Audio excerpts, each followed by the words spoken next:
Good evening, everybody, and welcome to Nerd Topic. You know, everybody's got a hobby or a pastime, something they obsess over, maybe even a full-out profession that they just get super nerdy about. Well, we all get nerdy about Star Wars, and we're here to talk about Star Wars, and more specifically, sort of like who you relate to in the Star Wars universe. We're doing a whole series about Star Wars personalities, and this specific episode is going to deal with, the groups, the alliances, kind of the organizations. I think Dark Star's already given us a hint as to where he leans, but, where does your allegiances lie? Or if you existed in the Star Wars universe, where would you find yourself traveling to or traveling with or, syncing up with or linking up with? So we're going to talk Star Wars groups. What group would you join in with? We have Chris the Informant Marabella, Ray Becca Raptor Jerky Tyrell, and Chris Darkstar Forsyth for Sith. Thanks for being here, you guys. It's great to see you, and it's been a while. So welcome back. We hit a monument of 600 followers, so we're up 100 from last time. So thanks to all my Instagram people for jumping on and showing the support. Love you guys. Love my toy photographers out there just doing it up and showing the support. And thanks everybody who continually watches. Our views are going up, and it's been great. Leave a comment and just say hello and let us know who you are and where you're chiming in from and who you like the best in this group. Okay, so let's start with Ray Becca Raptor Jerky. What group in the Star Wars universe do you think you'd fall in league with? Totally. It's kind of like a little split answer here. I think it would either be depending on the timeline, right? It would be the Jedi. I feel a strong connection to the Jedi philosophy. And I think as long as I have been a fan of Star Wars, I have felt like, oh, yes, I definitely would be Force sensitive, which sounds like kind of a cheesy thing to say. But I feel like Star Wars fans know, because I've definitely talked to Star Wars fans and asked them, and they're like, no, I don't think I would have the Force. I think you can feel it. It's like the midichlorians, right? No. So I think I would probably be a Jedi. And if it was after Order 66, then I would definitely be in line with the Rebel Alliance for sure. The idea of fighting for what's right, fighting against fascism, not to get into politics too much, but I'm very much in the the idea of community and of fairness and equality, and not just laying down and letting happen to you. So I would definitely be with the Rebels for sure. Absolutely. I'm glad that you brought up the distinction between depending on the timeline, the Jedi have a different, not necessarily mission statement, but they are different. Jedi, pre-Clone Wars, Jedi during Clone Wars, Jedi, High Republic, Old Republic, so that's a big distinction, but I dig it. I could see. If I can get a little bit even, you just made me think of it. I can nerd out even a little bit further. I think within the Jedi Order, prior to the Clone Wars, I think there are different tenets in the Jedi Order, different kinds of Jedis. There's consulars and sentinels, and I feel like the one that most closely aligns with my personality is Jedi Sentinel. The ones that kind of try and balance use of the Force with practice purist sort of things. Once we get to that topic, I have one that you're gonna like. Okay, cool, great. But yeah, and I think that they're often depicted in in the annals of Jedi history, because we have, I'm sure, all read the Jedi Path and all of that, or at least heard of it. But as being the ones that are out there in the field, forging relationships with people, they're the Jedi that would get deployed to different towns, and they would they would be building community, which is something that's really important to me. So I think that's what I would be. Jedi Sentinel. That would be a cool take for a little show, to have a Jedi Guardian, or I'm sorry, a Jedi Sentinel. How do you learn to be a Sentinel? Well, when you're got to be a class.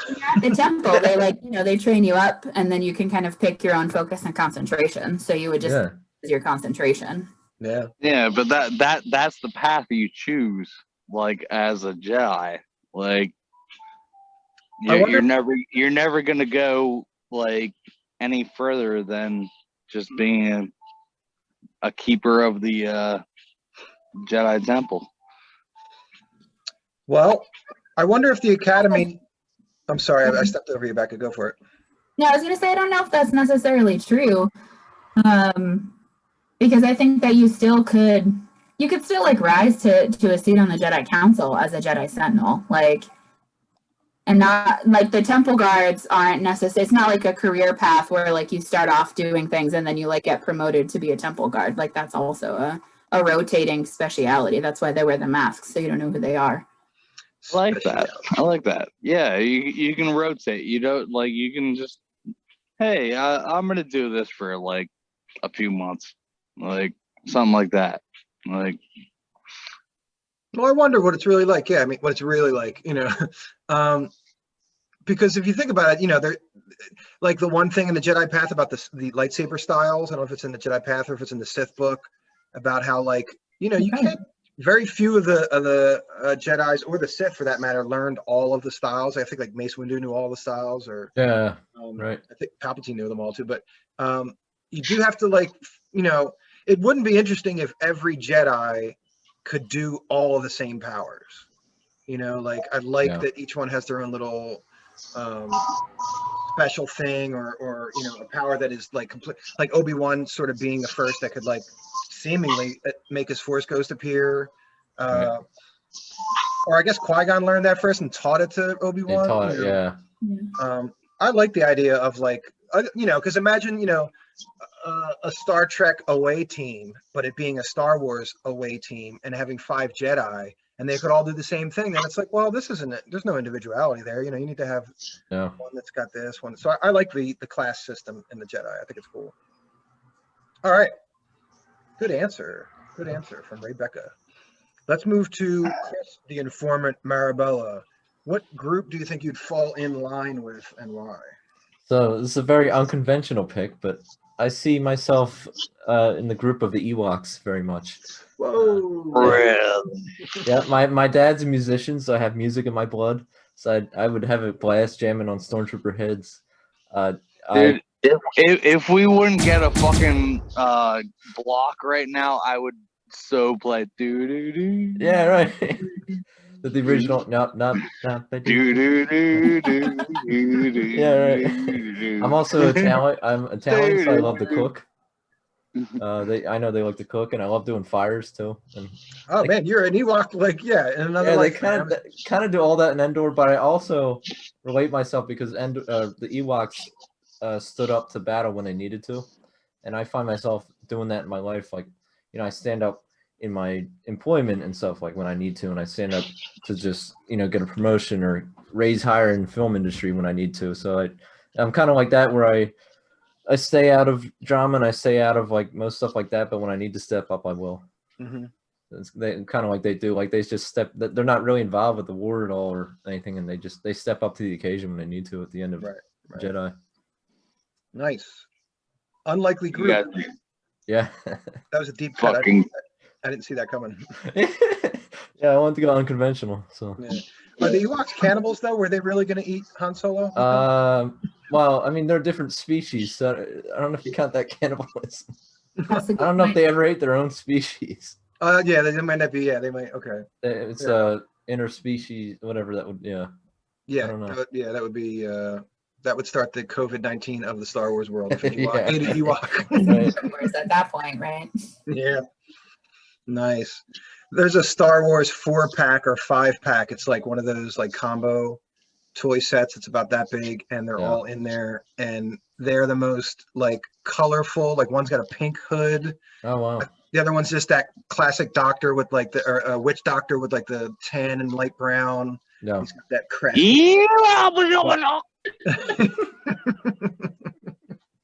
Chris speaks Ewok, Right. but it's the coolest. Yeah, it makes me think like, man, there's a lot more to the Ewoks we never saw, and I personally would not have minded if they showed up in the new trilogy. I thought it they had one scene. Remember, they did show them. They did show him in one scene in Rise of Skywalker. Remember at the end? Oh, at the end, that's right. You're right. Yeah, this is a brief like Wicket had a son or something like that. Yeah. They both did like son. this. Yeah. Nice. All right, Chris, Dark Star, Forsyth. what is the group in the Star Wars universe that you would find yourself aligning with? Let me roll a cigarette first. We need the Jeopardy background music Yeah. playing while he lights a This, cigarette. this is gonna this is gonna be a long one, and yeah, I'm gonna bring Chris into this too, because Okay. yeah, he's gonna need to. Are you going to be an Put some- Ewok as well? Is that what I'm hearing? It's gonna be a Sith Ewok. Yeah. Chris is all dark. We can't even see his screen. I'm gonna have to like light up the filter. Like, I can't see his face. Well, that works for Sith. So Yeah. You look like one of the Nazgul from the Lord of the Rings, Chris. yeah, right. All right, let me get this shit ready. Uh-oh. And Becca, you are ended. Wow. Blocking. She just blocked her laser blast, bro. I don't know. Or you if could it's just do a tie. Vader thing and just block it like Yeah. this. You can't block a DL-44. It's a heavy fucking blaster. Well, the Vader does it, doesn't he? Vader did it. Yeah. Well, I don't think Becca's got them moves. Oh. Oh. That's a battle. Oh, that's a fight. That's a fight. Throwing some shade here. Unbelievable. The disrespect. That's a fight around these parts of the Outer Rim. yeah. There you go, Chris. You got to keep that lighting so we can see Over it. in here. Yeah. Sorry, Becca. I said, don't make me get my Blue Darth Maul up in here. Oh yeah. Oh, should I follow the other one? What? He's going like cross sabers or something. I don't know what's happening right now. He has another saber. Yeah. We didn't tell you this was a performance art piece, ladies and gentlemen. This is more of a interactive. Stop. Chris has got a lot of toys. Yeah. Chris, you should charge museum rates for people to just show up at your crib and like look around. Just charge $2 to get in. Yeah, for real. Give them a tour. You know. Where the All where right, the I Sith gotta stuff are light you? this cigarette and fucking answer questions. Yeah. All right. Well, here I am. Don't burn your cloak with that cigarette. There It's you not even lit right now. go. What's up, guys? Hold on. I don't even know where my lighter is.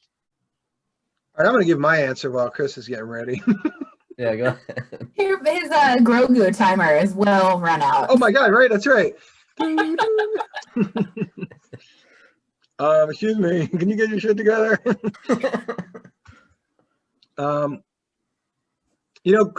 Chris Marabella, my answer is actually really close to yours because I'm a musician. Really? Yeah, it's not the Ewoks, but I was thinking like I would probably most likely fall in line in one of two places. One would be Jabba's palace. Nice. As Yeah. shady as that place is, they had the band. That's true. And the cantina in Mos Eisley had the band, but Yeah. if I had and that band was better, but if I had to live in Mos Eisley or live in Jabba's palace, every once in a while I'm like, maybe I just want to live in Jabba's palace because it looked cooler. Like it looked like literally temperature cooler. Yeah. Like you walk in and it's immediately like dark and Tatooine must be mad hot, man, with two suns. Also, like, I feel like Mos Eisley, so many different types of sketchy people are coming in, whereas Jabba's palace, if you work for Jabba, you have Right. less likelihood to actually get hurt or something. It's crazy because I can't. Although he probably killed Everybody you. likes you. Yeah, right. Yeah. That's true. All right. That's true. All right. So what question are we on? We're on what group in the Star Wars? Oh, wait a minute. So I didn't give my answer. So in reality, what I keeps coming back to is that I would be a musician. So I'd be either be in the band in the cantina, or the band in Jabba's palace, or the band in Dryden Voss's Sky Oh yeah. vessel, because they were the coolest. Actually, was the cool, little yeah. guy in the like bottle or something, and he was just Yeah, like, right, yeah. "Oh, boy." Right. And I then he got had some that, more questions for other answers for questions you got. I have questions and riddles, and it's an enigma wrapped in a riddle. All right. That was just stalling because Forsyth was taking the time. Chris Forsyth, what's your group du jour? My group thing. You know, I'd go fucking Empire. But So not Sith, I Empire actually instead? think I can hit a few things here right away. Where do you think you would fit in the Empire ranks? The Empire ranks, I would be definitely a fucking Death Trooper. That's super Like, nice. That's true. Yeah, I all just want to annihilate everything. Yeah. black. Like, You work for Krennic? but what I want to go for, I'd like to be in the Crimson Dawn or the Black Sun and fucking just chill in the criminal organization and just Yeah. make money, fucking piss off everyone, and the Empire pretty much lets it happen. Yeah, that's true. Yeah, there's a not contingency, it's not really the right word, but an understanding that the Empire had, at least with Jabba, but I think it happens with a lot of organizations, right? Where they just kind of let them do their thing because they realize an organized That's why I didn't add the Pikes, because I don't really like the Pikes. Like the Pikes are cool as shit, but like I don't want to be high all the time. Yeah. They're all spice runners, right? They're like big time spice. Yeah, the idea that you can have an organization of all the criminals be a little bit better than just chaos of thousands and thousands and thousands of different criminals. So I think they gave Jabba leeway, and they gave him like his own hyperlanes, and there was hut space and all that on the space map, the star map. And then I still have to read that book. Which one? The Jabba book I bought from you. Oh yeah, there's a little compendium like Nal Hutta and Nar Shaddaa and all those crazy hut planets. Good stuff. Yeah. I thought about going criminal too, and then I was just like, I like luxury and my life, and I don't want to get stabbed in the back. Yeah, I don't want to die. Yeah. I guess I would kind of have a high chance of dying too as an Ewok, because a lot of them get killed in Jedi. Yeah. Yep. High probability that your planet will get conquered. Well, You know? I mean, just pick a post battle Yavin, Sure. and then you'll be okay. Yeah. Hands down, that's one of the saddest deaths in Star Wars history, when Wicked. It is. Yeah. It definitely is. Yeah, he's picking up his little arm or something and trying to. Yeah, you hear like his like screech of like agony, and he stops moving, and he's just like, oh, and he puts his head down on him. Yeah. Although the one that gets stepped on by the leg is rough, but that one you're still right. The AT-AT leg or the ATST leg, but I agree. The one where he gets, I guess he just gets blasted, right? You just see like his body. You see the smoke. And you just assume he gets blasted. Yeah. No, that's sad. That's sad. It's funny. There's a whole like new wave contingent of kids, and by kids, I don't even know what age I mean, 8 to 12, 8 to 14, 15, who are all about the Empire because of some video game that it's just, I think they get cooler specs or the gear's better, so they're just like Empire, you know, and I don't know if it's per se like order or, you know, like keep everybody in line. I can see that as a fucking Force Unleashed, maybe. Maybe, yeah. Yeah, that would make sense. Yeah. Yeah, maybe. Down with the Empire, you know. I don't know. I guess I would rather there be some kind of empire, but I don't want Palpatine's empire, but you know, the Galactic Republic would seem to be the best way to go, you know. Or just leave my planet alone, you know, like I don't know if Star Wars is like Star Trek where like if the planet doesn't show a certain amount of development, then they don't want to interfere and they don't want to influence them, you know. That's kind of how Endor. I know Endor's a moon, but they didn't really invade that until Jedi. Endor is a planet. It was just the forest moon of Endor. That's where they live. Well, they didn't really try and invade that until Jedi, at least. So maybe they do have some sort of thing where if they're not evolved enough or they don't see a benefit of taking over. I assume that it all comes down to resources with the Empire, honestly. Yeah. I think they could care less like about a collect planet unless it has resources. everything. Yeah. That's what basically Rogue One was all about. It's just like we need all of the fucking what are they? Hybrid crystals. Oh Shit. yeah. Yeah. So there's no hidden ore or anything on Endor? Like it's just trees? I don't know. It's just I don't think we've ever seen the actual planet. Like we're on the moon. Yeah. Oh, that's true. they Yeah, were just trying to hide their shit there. Yeah. Like, I don't know. there if should the be a planet- hollow Earth of Ewoks where they're all just down in the sub levels, like yeah. with like a whole, massive unmined vein of vibranium or something like that. Yeah. They're just like, you suckers. Yeah. Yeah. I'd like to see a Ewok Jedi, like actually be one. Be cool. Yeah. He'd be little jumping around like Yoda. Like Yoda, yeah, right. Yeah.